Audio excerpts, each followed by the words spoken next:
You hear yourself in a video recorded on your phone, or a voice message you sent a friend. The first second brings an inner strangeness. This voice isn't yours. Or more accurately, it isn't the voice you're used to hearing.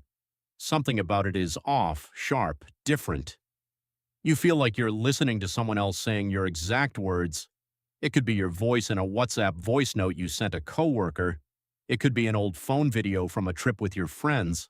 It could even just be a short video you recorded of yourself to review something.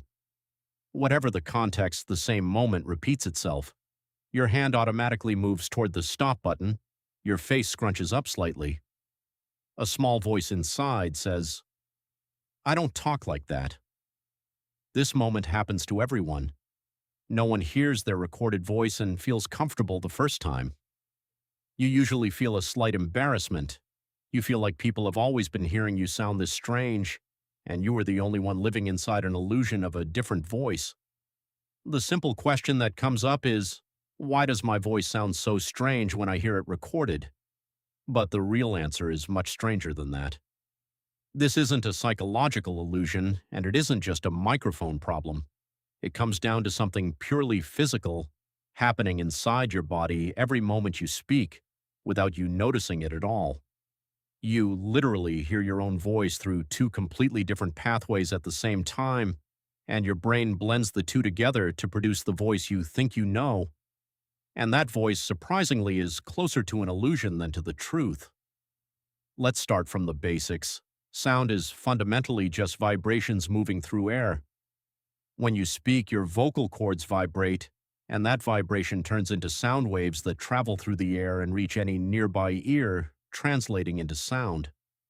This pathway, the one that carries your words to the people around you, is what scientists call air conduction. It's the only way anyone else ever hears you, but you, and only you, have a second, additional way of hearing your own voice. The vibrations happening in your vocal cords don't just leave your mouth and travel through the air. A large part of them travels directly through your body, through the bones of your skull and jaw, and reaches your inner ear from the inside without ever passing through the air at all. This pathway is called bone conduction, and bone, physically speaking, transmits low frequencies, the deep, rough part of sound, far more efficiently than air does. So when your voice reaches you from the inside through your bones, it arrives deeper, thicker, and warmer than it actually is. Your brain, ever since you started speaking as a small child, has grown used to blending these two signals together, the sound coming through the air and the sound coming through the bone. That blend is what you think of as my real voice. Think about it this way. If you put your finger in your ear while you're talking, you'll notice your voice sounds deeper and clearer inside your head.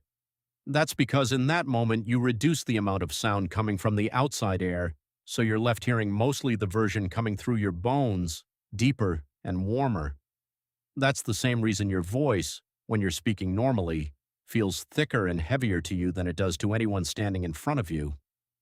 The problem is, everyone else, and any microphone or camera, only hears half of that equation.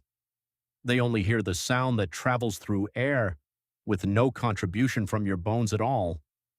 So when you hear a recording of your voice, you are hearing, for the first time, the actual voice that the entire world hears, without the deep layer you were used to hearing from the inside. The recorded voice isn't randomly higher pitched. It is, in fact, closer to the truth of your voice than the version you hear every day. This idea isn't new to science. Long ago, the German scientist Hermann von Helmholtz was among the first to study how the ear and body process different sound frequencies, laying the groundwork for our modern understanding of how sound resonance happens inside the body, not just in the air.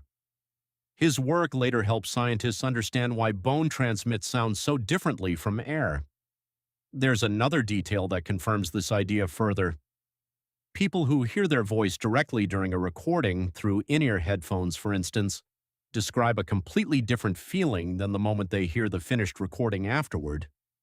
While they're hearing their voice live, part of the bone conduction contribution is still present, so the shock is milder, but once they go back and listen to the final recording, with no live contribution from their own voice as they speak, the shock returns with its original intensity. This confirms that bone conduction isn't just a theoretical idea, but an actual factor changing the sensation mo.